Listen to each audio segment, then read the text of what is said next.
everybody, welcome to another episode of Defend Your Picks, the show where we all learn from your drafts at your local game stores. Today, we are at Pro Gamers in Caroline Springs, and with us is James O'Brien. How you going, James? Not bad, dude. How about you guys? Yeah, we're going great, especially after that sweet draft we just did. Yeah, you have fun? Yeah, it was good. It was very good. This place is pumping, by the way. There's Eurovision on in the background if you can't hear it. So we're going to go through your picks, and we're just going to want everyone to learn from the draft that we've done today. So let's get straight into it. Alrighty. How did it go? Look, it felt alright. I wasn't blown away by any stretch, but I mean, you'll see that I never really opened any rares that I was super happy with. So there was nothing super busted you didn't think? Well, don't give it away too quick. We want to keep the tension alive. Yeah, alright. He definitely has 3 glory brands. Alright, let's keep looking. We've got an opening wonder there, that's pretty good. A crasher's very good. Yeah, so I opened up my pack and I saw this thing. Yep. Hazoret's Favor. Did you read it 3 or 4 times? I read it for a little bit and I was like, alright, cool. It's an enchantment and it does stuff with creatures and I'm not interested. Yeah, so the big problem with Hazoret's Favor is you have to sacrifice the creatures, right? Yeah. So I think you put Uncrop Crasher to the front. Yeah, look, generally if I'm unsure, and I was unsure with this pack, I tend to just try to take the best creature, especially early in the draft. There was a cool gold card there, but I tend to... You want to stick away from the gold cards? Yeah, look, I tend to like monocolored. This is aggressive. I like it. And that's what I took. Yeah, it's a very, very good card. I could see some people talking about taking the win guide there, but Uncrop Crasher is, if you get the deck to go around it, is very good. Yeah. All right. So on to pack 2. Sorry, pick 2, not pack 2. What have we got here? Nothing red showing. Oh, what do you got? Foil Ronis's Monument? Yeah, so straight up, I saw there were no red cards, and I was a little disheartened. I saw Builded Lotus, the Pyramid of the Pantheon. Builded Lotus, this is a great name for it. I like it. Gusty. I took a fairly aggressive pick the first game, first pack rather. So I was hoping to sort of keep going that way. I know blue-red is a thing, so I was thinking about the Serpent. Yeah. But generally, I just wasn't sure with this one. So aggressive 2-drops. There was a Gust Walker in there. I think I'd be looking at taking that guy. Full disclosure, that was the pick I came to regret in the gaming portion. All right, so you took the Monument there? Is that what you took? Yeah, I took the Monument. Okay. I got flustered, and I took an artifact because it might end up in my deck. Okay, because colorless. But in hindsight, you think Gusty is what you would have been? Absolutely, yeah. All right, what have we got here? A reduce to rubble. You looking at that? Just reading it. I was reading this at this point. I was in a place where I wasn't sure. I actually really like Binding Mummy. Yeah. But, I don't believe I ended up taking it at this point. Binding Mummy opens you up to be white-black instead of white-red. Yeah. Look, I actually ended up going out with Cursed Minotaur, which I saw the word menace and I was like, cool, let's try and be aggressive. Black-red. I think I would have gone with the Mummy just for the higher upside with the possibility of later picks. Yep, that's absolutely. This one, that's the first card I saw, Final Reward. I was like, all right, cool. I guess we're doing black. Yeah. I sort of read it as a signal. Like, I think it's a pretty good card. Yeah. It's unconditional removal, and that's I tend to value that. Ooh, an Angler Drake. Yeah, I wanted to take that. But you decided that it's just too much color commitment at this stage? It's pretty early still. It is early. I'd taken black and red, and I felt kind of aggressive at that time. I know I'm sort of marrying my first couple picks there, but like... Finish? Yeah, so this is what I ended up taking. So start to finish, does that mean you regret not having the Mummy? Yes, a lot. There's already 2 picks. We're pick 5, and I'm already quite unhappy with what I've done. But that's what we're here to learn about. Hindsight is a very good Magic player. Oh, we've got a bat there that fits in with your strategy. Yes, I'm fairly certain I went with the bat, and that is... the bat, it's not amazing, I don't think. No, but it's got flying, it can have haste, it's a zombie, so it has like relevant stuff, and it's aggressive, and that's sort of what I was trying to do, which may or may not be correct, but... No, I think it's good. Okay, so we're on to the next pick, and we've got a Tarkrop Elite there. Yeah, that's pretty good. Fanbearer. By this point, I'm pretty sure that red is not open for me. Yep. I'm looking to take black and white cards because I really like that split card that I took. Yes. The token maker. I ended up taking Fanbearer just because I think it's pretty pivotal for the deck that it goes in. So Fanbearer over the Scorpion is what you were taking there? Yes, I believe I took the Fanbearer. Okay. What do you think of the Scorpion? The Scorpion's good. Like, it has Death Touch and it cycles when the body's not as ideal. But like Fanbearer, it's a zombie. Yeah, look, it's a zombie. It goes in the black-white deck. I had sort of alright black-white cards. I've got zombies. I've got black-white cards. This was a pack where like I was like, alright, cool. Let's start trying to make zombies. Anointed Priest can be a zombie on the back half. Yeah, exactly. But it's not an aggressive card, which that's where I started to feel a bit awkward. Same with those who serve. It's not very aggressive. Yeah, so this was a weird pick where I had two zombies that I was both kind of interested in. Sparring Mummy tends to go better in red-white, I think, just because with the exert stuff going on. And I eventually just came to... It's a 3/3, it's got a bigger body, and that's kind of what I'm looking for. So did you consider taking Unburden there at all? Or you just want creatures? I don't know if it's right, but I generally don't like Mind Rot effects in Limited. I've heard that it's better in this set because, cycling is great, but it's not something that I value in my drafting. And yeah. Okay, well, there was a supply caravan, I think, that you got there. It's a 5-drop. Bit of late game. Probably a bit too high if you're going to be aggressive. Yeah. I was a bit all over the place in the first pack, to say the least. That's all right. You kind of got a plan. You've got the bones of a zombie deck coming together here. Took a zombie there. Festering zombie to add to that. So we're into the last 3 picks. You're probably not going to get too much come around. Yeah, no, they pretty much are just added these to the deck. So you're going to get a few nons here, but let's think about the next pack. Oh, you might play a Pain's Lesson. It's not very good, but it's possible. So what do you want to open here? You could open anything. I was really hoping for Wayward Servant. Yeah. The black-white zombie dude, or something like a Binding Mummy, or something that just solidifies where I'm going to be. Okay. Can't entirely remember what it is. I guess we'll see in a second. But it's all right. We're going through your picks at the moment, so you can see where the deck's at. It doesn't have a very huge amount of power, which is you alluded to at the start. Yeah, I was definitely... By the end of pack 1, I was sure I was black-white.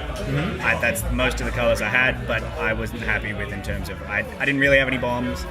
I was coming to the point where I was happy with... They were all fairly solid commons, but nothing amazing. All right, so come on, we need something to solidify us here, or something to give us a direction in a different direction. So in Ketra's name fits the plan, and there's another Gus Walker. He also fits the plan, even though he's not a zombie. Yeah. And a sniper. Well, your sniper's good, but I'm not sure you've got enough to make it happen. Oracle's Vault. Now, you take a while to read this, I think. Yeah, look, I read it a little. At this point, I was still trying to be some sort of more of a beatdown deck. I didn't really think it fit what I was trying to do. Yep. I really wanted to take Gus Walker. I'm pretty sure that I didn't, though. There are a lot of cool stuff here. Like, Ketra's name is sort of like one of the payoff things for zombies. I was considering that, but pretty sure I went with Ruthless Sniper, and that probably just goes back to my experiences with it in the pre-releases. Okay. It did a lot of work for me. Lots of cycling. Yeah. Okay. Have you played Oracle's Vault? I have not, and I wouldn't be surprised. Should have given it a try. Yeah. I mean, in a very aggressive deck, it's probably not at its best, but let's see. We've got a Wander in Death here you could take. Yeah, so I go, okay, cool. Ruthless Ripper, we can just take cycling cards from here on. I considered the Cartouche, but I haven't got any trials by now, and the white Cartouche isn't amazing, in my opinion. So which of the Cartouche... I know we're pretty much black-white for sure here. Yeah. But of all the Cartouches, which would you rate as the best? Probably the green. Green? It's between green and black for me, just because the black can kill something. Yep. And there we go. We got Wayward Servant. We got our Wayward Servant. All right. You've got a way to win. Yeah, so like, I saw that, I'm like, cool, we're doing it. We're just taking boring zombies, even if they're not the best thing. Trial. Considering it, but I definitely went with the Wayward Servant just because, you know. He's very, very good when you've got a lot of zombies. Won me a game or two. What was the maximum amount of damage you did in one game, do you think? It went 5-ish. Like, 5? Not a lot, but like, he definitely 5's did work. pretty good for a he did little work. Yeah. Alright, so here you've got a combat trick and a soul stinger. There's a merciless javelineer there, which is a very good card.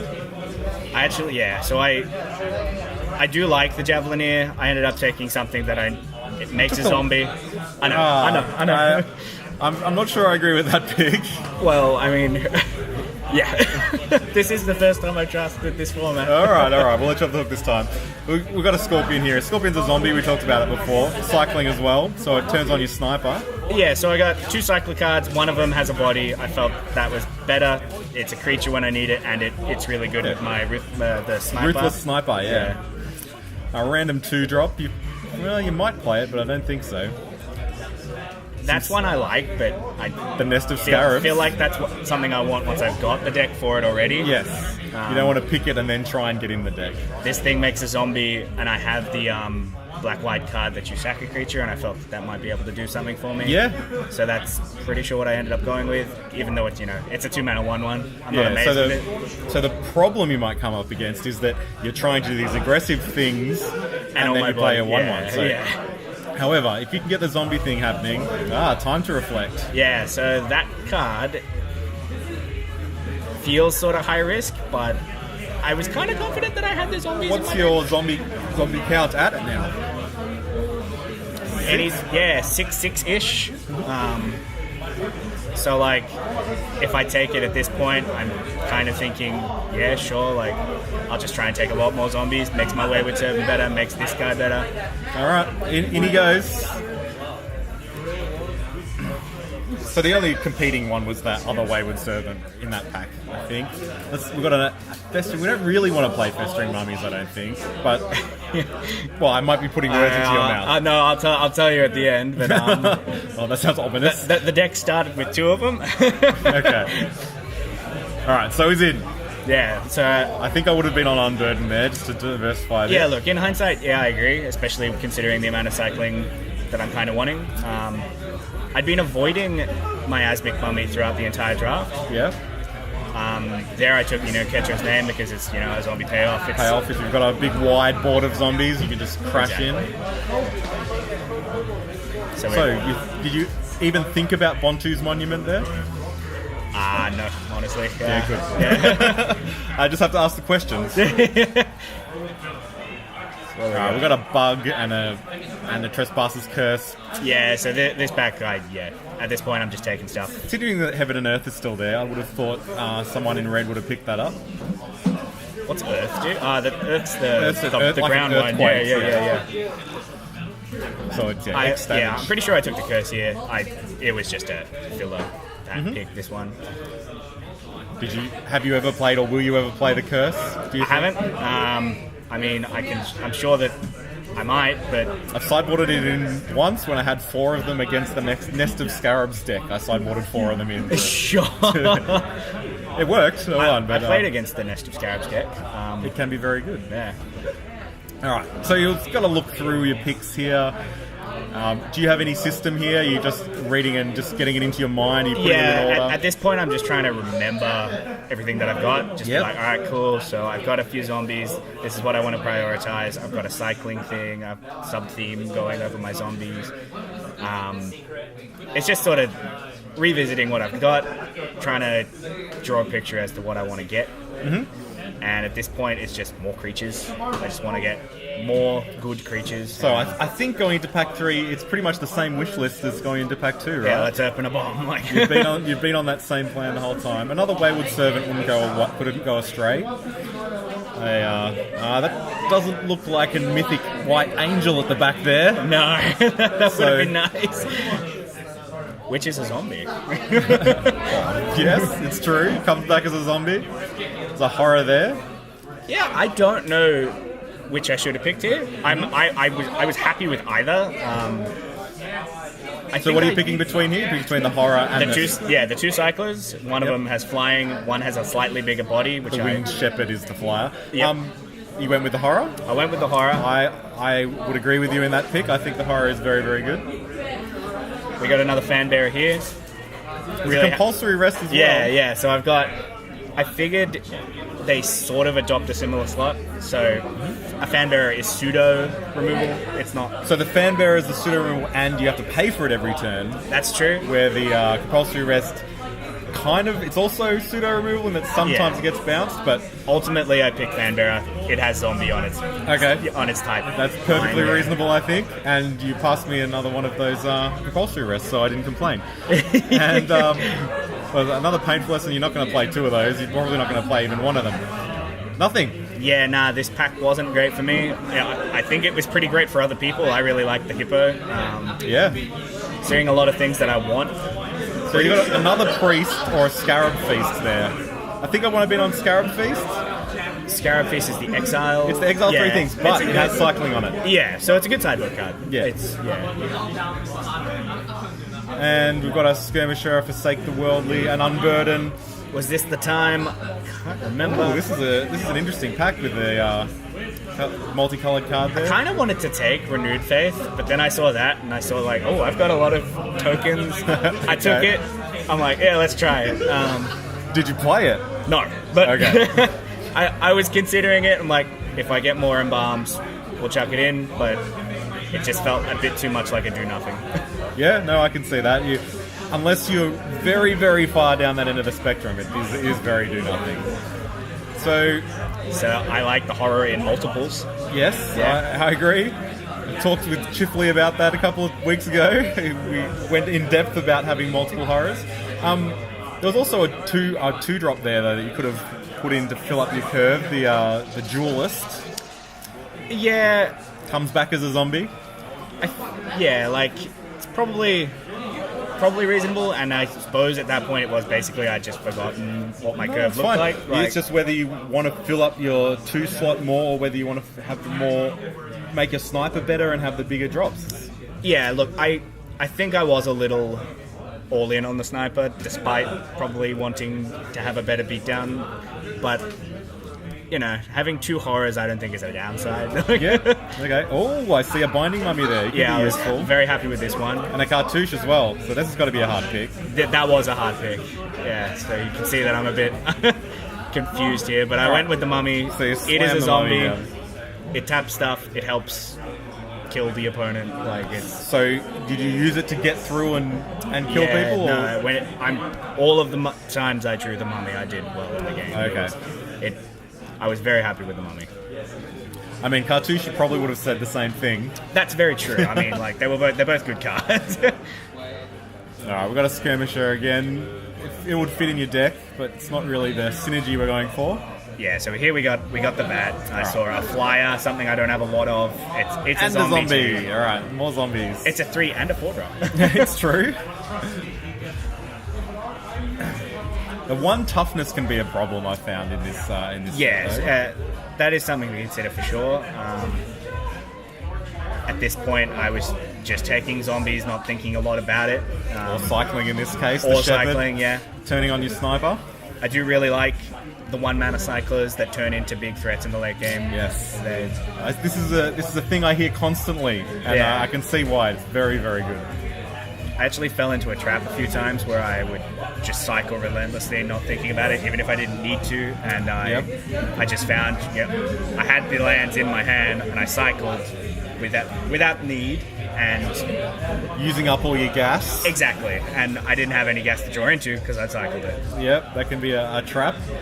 At this point, not thrilled with the pack.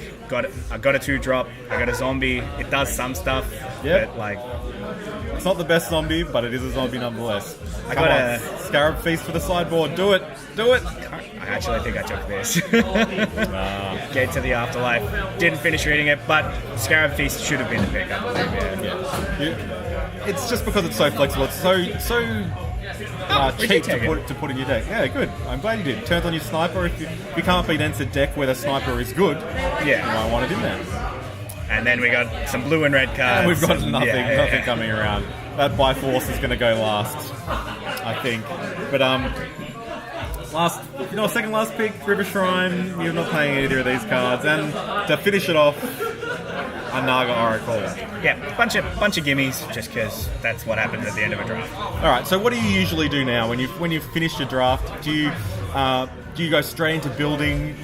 I do go straight into building. I usually pull out all of the cards that I know have to go into my deck. So just take out all my best playables, and then I move on to fillers. Try to make a curve look okay first. Yep. For everyone at home, we will show you with magic. There is the curve. So there's a bit of a hole in the 4 slot by the looks of Yeah. that. Although it might look better if we had put the Horrors and the Winged Shepherd in the 1-mana slot instead, which a lot of the time they will be. Another thing to consider is that the 2 blighted bats that you have in the 3-drop also sort of function as a 4-drop on turn 4. So, and that is generally what I prefer to do, because as you mentioned, they have 1 toughness. Having a mat for that extra turn without being able to just swing in straight away. Also, the Anointer Priest in the 2-drop slot looks rather anemic in power, and the Doom Dissenter. Yeah, there were definitely a few cards I wasn't happy with. At the very start of the draft, I had 2 Festering Mummies in the deck, and just gradually, throughout the course of the draft, took them out. I think by round 2 they were all out. Sideboard out. They weren't doing anything for me, and I ended up putting in. So, which one? Probably a miasmic mummy or something like that. It doesn't matter exactly which card. I brought in Wonder and Death. That wasn't originally in my main deck, and I actually found that quite good, considering you cycle the big stuff in the early game and then later Get it on. back later, yeah. Yeah, so I found that pretty good. So you kind of essentially went for a little bit of a slower deck in that fashion, in that Wonder and Death is kind of a grindy card. You're going to grind people out. I found it was actually a bit more of a grindy deck. The deck sort of had 2 different kinds of draws, where the first one is where I have turn 1 Ruthless Sniper and I'm just cycling and killing their stuff. Yep. The second draw was the Wayward Servant draw, where I play a grindier game where I'm trying to just get draining them down. Exactly. So if you had to rate this deck out of 10, what would you give it? Look, I was happy with it. I wasn't thrilled. I'd probably give it a 6. 6, righto. 6 out of 10. No rares at all, no bombs, I would say, but I had some synergy. Yep. I had a couple different things I could do, and ultimately I did okay with it. All right. So what was your record? Your final record? 2-1. 2-1. And what was the deck that beat you? Glorybringer.deck. All right. No, it was multiple Glorybringers. I only saw it. I saw it both games. I lost. Okay, but it was fair. Blue-red with a lot of high toughness creatures and I had a bunch of 1/2s and 2/2s, and it's a common thing that I hear when people say that I saw a Glorybringer and then I lost. Yeah, I thought I might be able to stabilize because he played it, exerted it, and I drew Fanbearer. I'm like, all right, see what happens. Turns out, didn't even need to untap it, he just killed me. Yeah, okay. It is a very, very good card, that is for sure. Yeah, if you don't answer it immediately, it's done enough. Okay, what do you think of Amonkhet in general? I like it. Cycling does this weird thing where you can trap yourself. At the games I started winning, I found I was holding on to my cycling cards a bit more, because in game 1, in the whole draft, I just cycle, and then I just had all these 2/2s and all these lands. But I like the format. It's fun. It feels consistent. You don't get mana screwed often, which always feels good. And I really do like the decks. Black-white zombies is kind of what I was hoping to play coming in. Oh, it worked out perfectly for you. Yeah. So it looks like you'll be back playing again. I hope you do, because Absolutely. I love playing this, and I hope everyone else out there will keep playing. So thanks a lot, James, for doing this for us. Cheers, dude. And everyone else, if you would like to be part of Defend Your Picks, just get in touch with us. Go to draftaholics.com, visit the feedback form, send me an email. I love getting emails. I'll read all of them. If you go to the feedback form, they come to me. You can contact us on Twitter at DraftaholicsMTG. You can find us on Facebook too if you would like. And if you want to support us, thank you for everyone who has supported us already. We've sold about a whole bunch of playmats already. We have some great artwork of, I'll put it on the screen right now. There you go. You can see this artwork from Melvin Chan Art. It's amazing, and it's a limited edition of 80 of these. There will be no more ever made. So go on there, support us. If you like what we do, it really helps, and we really appreciate it. You can find it on the website as well. So thanks everybody, and we'll see you next time.